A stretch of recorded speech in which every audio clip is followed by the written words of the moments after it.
Hi, I'm Julia Alexander, and this is Be Informed. You know it's election time, June 28th. We are in that primary season for elections, and I happen to have with me a wonderful person that's running for Attorney General, and his name is Dave Shestokas.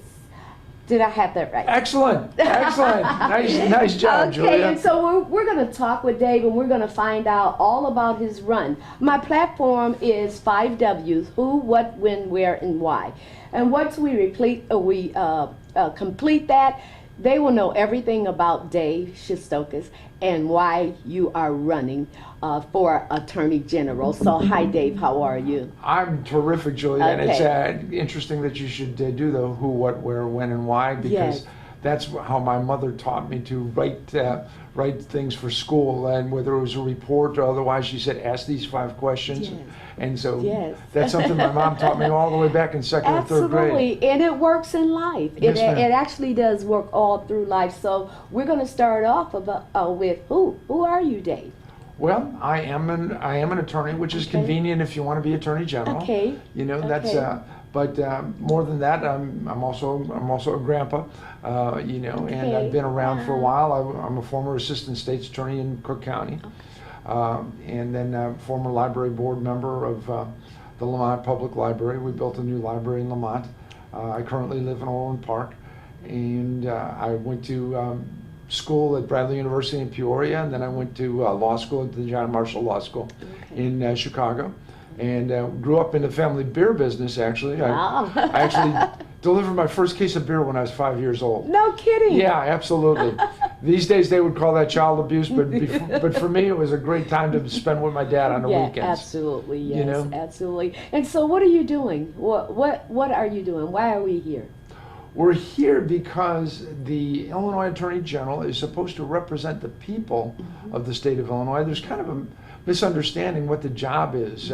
People don't necessarily understand what the job is because it's been conducted in a different fashion. I've been explaining for the last year what the difference is between the United States Attorney General and the Illinois Attorney General. Because even though they carry the same title, the jobs couldn't be even more different than you can imagine. The United States Attorney General is appointed by, serves at the pleasure of the President of the United States. And so even though from time to time he's also head of the Justice Department, and they always say, well, we're going to be impartial and we're going to do these things in a non-political fashion. But as a practical matter, the President can fire the Attorney General. And so ultimately, he does what the President says, or he resigns. Those are his 2 options: to follow the President's direction. If he disagrees with the President, he can resign.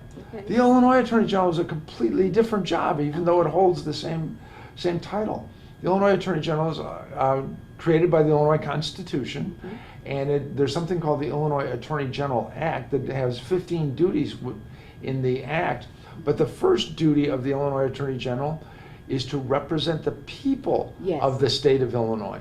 That is, the Attorney General is elected by the people, is to represent them. Doesn't represent the governor, doesn't represent the Department of Public Health, the Board of Education, the Board of Elections, or the alphabet soup of agencies, but rather the people. It's a very interesting job in the law.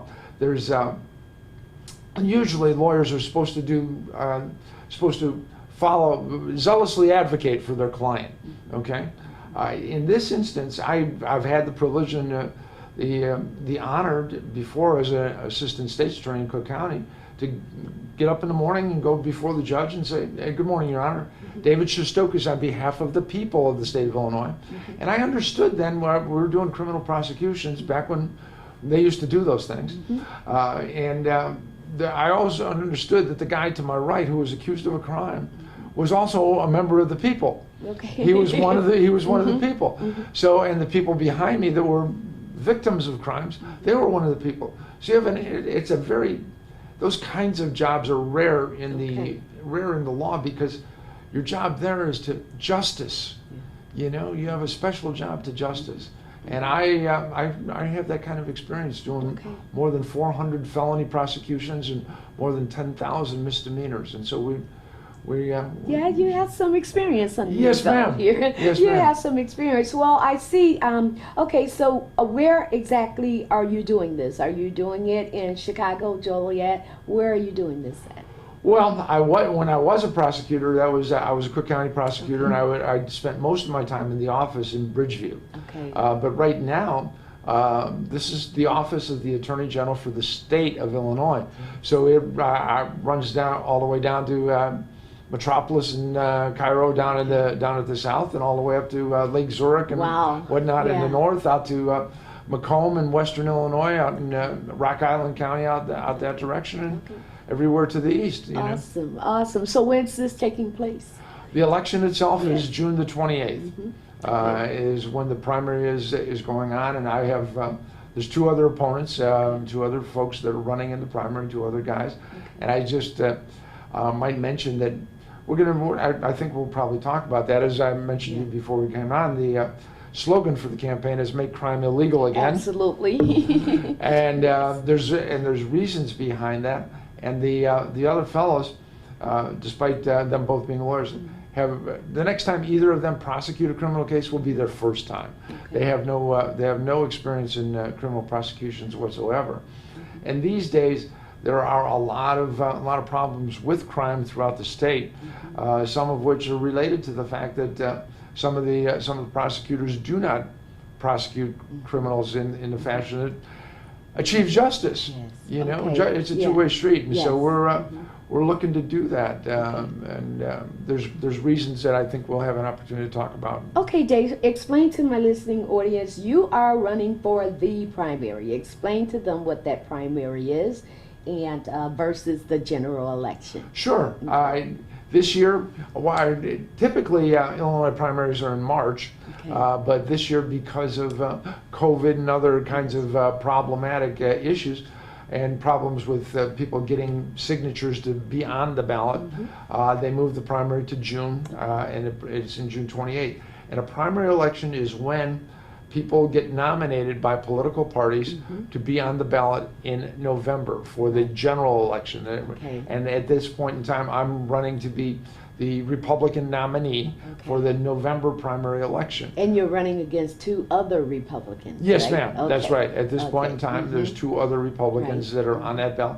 If somebody wanted to vote for me when they go to vote, they would have to go in and ask for a Republican ballot. Okay. That if somebody goes and pulls a Democrat ballot, I will not be on that. I will not Okay. be on that ballot. Okay. So this is to determine who will be the nominees for the major political parties. Absolutely, absolutely. Well, thank you for that, because we want our listening audience to be informed as to how you can get your candidate in there. Yes. And the procedures that you must go through to get them in there. So thank you for that. That was very good. Okay, so tell me why, Dave? Why are you doing this? Well, there's a couple of reasons. One of which is I am currently the attorney for an organization called the Illinois Conservative Union, and all the women. There's 4 grandmothers that are the board of the union, and all they wanted to do was to get voter data from the Board of Elections to determine whether or not the board is doing its job. Right. To see Yeah. to it that when people die, they remove them from the list, and people Yes. that move, they Right. get removed, so that they keep the voter rolls clean, so that everybody's vote counts appropriately. Absolutely. And so in the summer of 2019, Carol Davis and her friends and fellow board members went down to Springfield and asked the Board of Elections for the voter data to determine whether or not the board is doing their job. Right. The board said, no, you can't have it. It's a longer story than that, but that's the end result. Okay. And they are actually entitled to it under the National Voter Registration Act. It's called Section 8.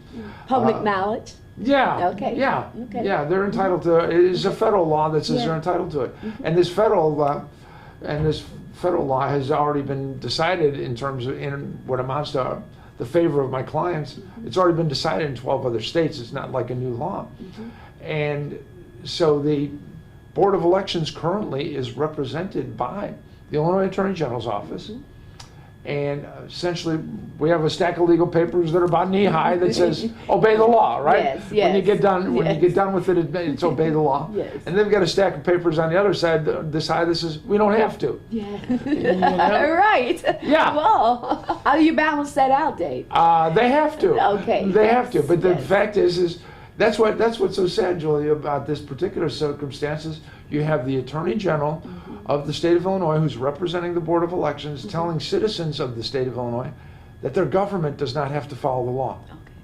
This is not a happy situation, and this is not the only place where they're doing that.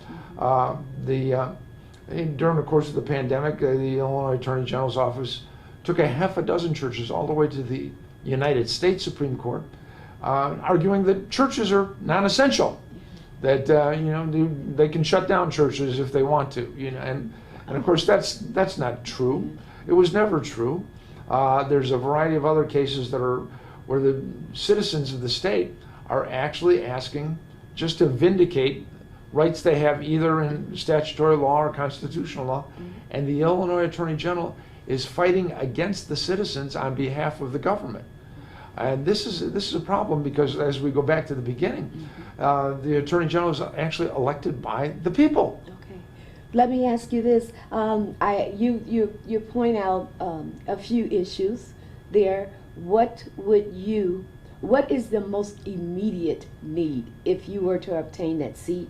What would be the most immediate need? Well, on the very first day, Yes. on the very first Day one. on the Yes. very first day, politicians like to say, I'm going to do this on day Yes, one. So yes.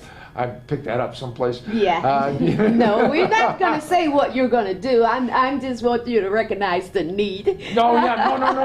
And the first thing that we are in fact going to do is in fact call in those kinds of cases where the Attorney General is litigating against the citizens that elected him, and we're going to resolve those cases. We're going to, my case in particular, I would probably have somebody else do it because I've been handling the case. But you're going to call up the Board of Elections and say, they're entitled to the data, give them the data, thank you very much. And boom, and that case is done. It's going on for 2.5 years now, and it should have been done 2 years ago. And so there's a whole group of those. And when we get done with that, there's going to be about 40 or 50, by my best guess, assistant attorneys general with nothing to do that have been litigating against the citizens of the state of Illinois. And as I think we've mentioned, but the slogan, one of the slogans for the campaign is "Make crime illegal again." I was going to get to that. Explain that slogan. Make crime well, illegal there again. are a lot of places that are not safe these days because prosecutors are not prosecuting crimes on a variety of levels. There's been some very strange circumstances where the state's attorney in Cook County has said the people shooting at each other shouldn't be prosecuted because it's mutual combat, and very unusual decisions like that. And we're going to have these 40 or 50 other assistant attorneys general, and we're going to take them and assign them to prosecuting cases that are necessary to protect the people. This is something else that folks don't understand about the Illinois Attorney General's office. I mentioned the Illinois Attorney General Act. In the early portions of the 15 duties, Yes. there's a sentence that says the Illinois Attorney General shall have authority over any case in which the people of the state of Illinois have an interest. And every criminal case in the state, no matter where you're at, says the people of the state of Illinois versus the defendant, which means this office has authority in any criminal case, any place in the state. And so if the people are not being properly protected by their local prosecutors, we will in fact do that. Speaking of shootings, Dave, we just had a horrific shooting in a school. Yes, ma'am. With you being a lawyer, which you are, tell me your take on what should be done to maybe amend some of the gun laws. Tell me about that. What's your take on that?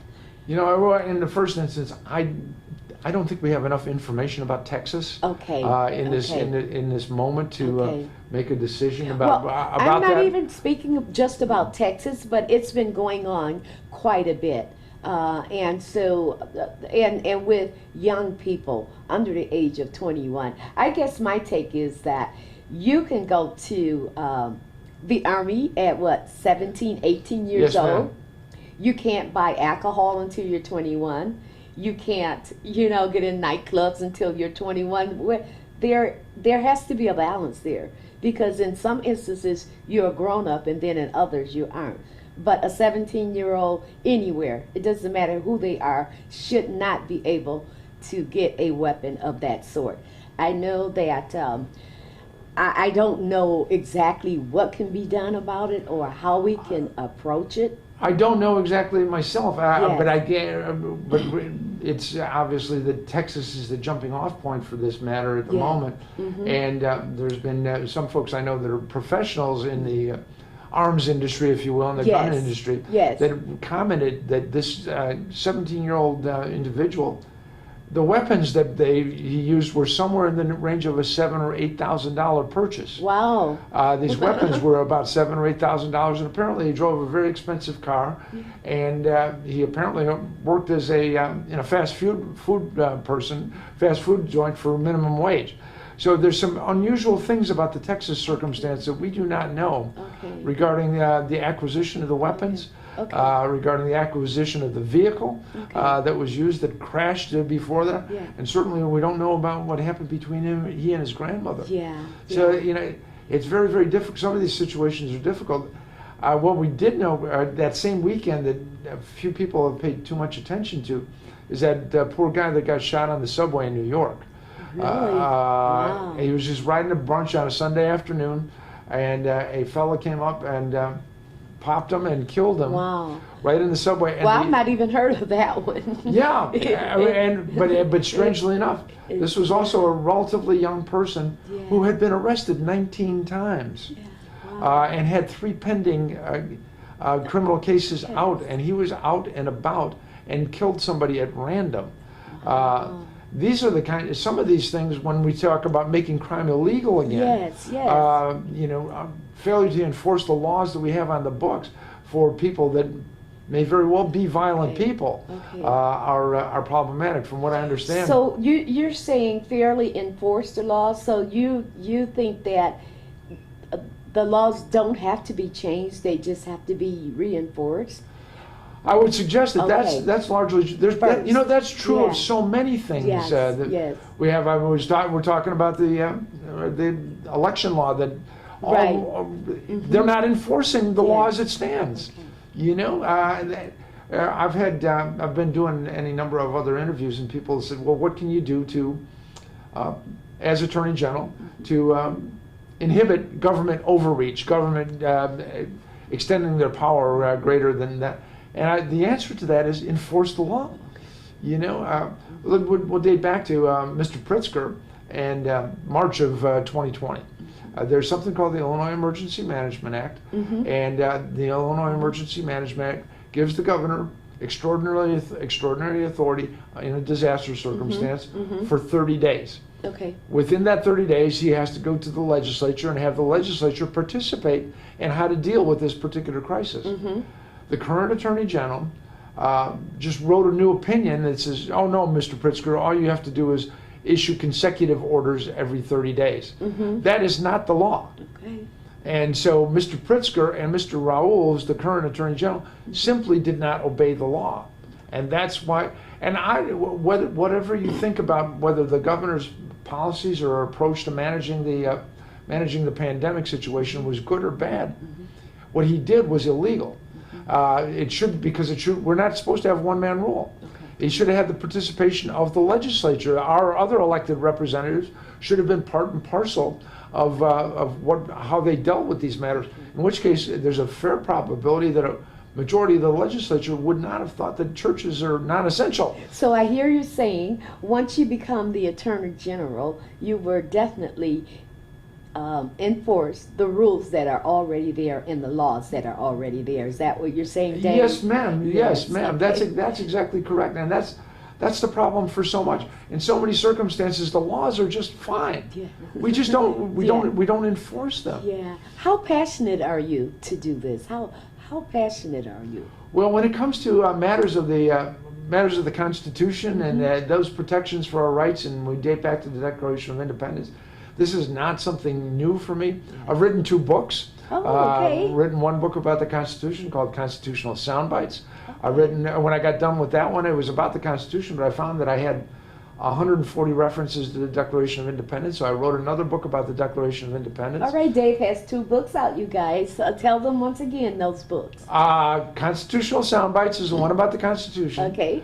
And then Creating the Declaration of Independence, which is kind of a fun book because it follows Thomas Jefferson and John Adams and another fellow by the name of excuse me, Richard Henry Lee. Okay. In the month before the Declaration of Independence gets issued.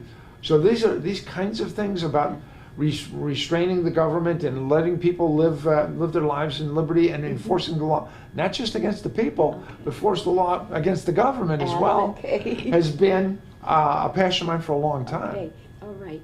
And so I know that no man is an island and you're not doing this alone. You want to talk about the wonderful people that's backing you and helping you? Well, there's a couple of interesting things. One of the guys that has agreed to become part of my administration. It's interesting. Everybody talks about a governor's administration or president's administration, but the attorney general elected independently has his own administration. And one of the fellows that's agreed to join us, his name is Terry Lemming. And Terry is a former lieutenant colonel in the Illinois State Police. Okay. And he will be head of our investigations. Wow. In fact, we're in the neighborhood. He was formerly the chief of police in Lockport, Okay. right down the street from where we're at the moment. And there's another fellow by the name of Christopher Van Cook, and Chris is a lifelong career prosecutor. Has done over 2,000 jury trials, and so Christopher would be the head of criminal prosecutions, and hopefully we win. My daughter is an attorney, and she works for the Will County State's Attorney's Office here in Joliet. Okay. And I would love to have Donna join us as On well. board. Donna. That name sounds so familiar. Yeah, Donna Hanson is my daughter's name, and she is more than moderately qualified for this. It wouldn't be just because she's my daughter. Okay. But people are gonna they're going to say that, yeah. but they can check out her resume. Absolutely, They can absolutely. check. She's been chief of misdemeanor prosecutions in the Will County State's Attorney's Okay. Office. Yeah. She's got a lot of experience doing prosecutions on her own, and you say it's good to have people. And I've known Terry for 30 years. I've known Christopher for 15, 20 years, and of course I've known Donna all her life. Yes. It's important to have both skilled and talented people that you can trust. Absolutely. It's important to do that. So I've been involved in this kind of thing where we, like I said, we talk about achieving justice, but you want to make sure that you have people that you can trust to do this. And so that's how we're gonna work it, Julia. All right, awesome, Dave. Well, at this point, look into that camera. Is there anything that you want my listening audience to know that I have not covered with you? Let's see, we got the who, the what, the when, the where. The where and the why. And the why. We have the 5 W's. Yes, we've got the 5 W's. There's always more. No, there's always more Yeah. to that than just those 5 W's, or you can always expound upon them. Yes. But in any rate, yes, I'm Dave Shestokas. I'm running for Illinois Attorney General. We want to make crime illegal again, and I believe I've explained why we need to do that and how we're going to do that. Yes. We're going to stop litigating against the people, and we're going to start litigating on behalf of the people. For too long, the more recent Attorney General has in fact represented the governor, the Department of Public Health, the Board of Education, the Board of Elections, rather than the people. And before that, of course, before the current Attorney General, for the 12 years prior to that, we had the Speaker of the House. His daughter was the Attorney General. And so there was kind of a conflict there, because the Attorney General is supposed to represent the people, and in fact, that's what we will do. And all we're going to do is have the government follow the law, and that's just like they expect you to do, right? We expect them to do that as well. And if we do that, we can do some great things and make crime illegal again, and hopefully make Illinois great again. Absolutely. Thank you so much, Dave, for doing the interview with us. And we want to thank Pastor Russ here at First Assembly Church in Studio A. He has been in Joy. They have been so gracious to allow me to come in and conduct these interviews in their studio, and it's a beautiful studio. So once again, thank you, Pastor Russ, Joy, and the First Assembly church members. Okay, so once again, thank you. God bless you on your run to becoming the Attorney General. At this point, Dave, please look into the camera. You know, we have a lot of young people that are coming up, engaging in the political arena. Give them some advice, please. Well, certainly you have to find a cause that you believe in. You have to find a reason to do this, and then you have to work within the system. We are still in the greatest country in the history of the world. Yes. And the only way it will not continue to be great is if you do not participate. And please participate in that. And it doesn't have to be, you don't have to be a candidate. All the candidates need help. Whether or not, and every outreach to a voter that is on behalf of a candidate with whom you agree multiplies that. And I would believe that it's really, really important that you participate. Don't say my vote doesn't count or my voice doesn't count. Right. It all counts. Right. It all counts, and in that way we can continue to make progress and continue to have a civil society which gives everybody the opportunity to pursue life, liberty, and happiness. You know, and we mentioned that I wrote that one book about the Constitution, or about the Declaration of Independence, and these are the 55 words we want to leave you with. We hold these truths to be self-evident, that all men are created equal, that they are endowed by their Creator with certain inalienable rights, that among these are life, liberty, and the pursuit of happiness, that governments are instituted among men to secure these rights, deriving their just powers from the consent of the governed. And the last sentence is consent of the governed. And you have to participate in giving your consent. Thank you so much.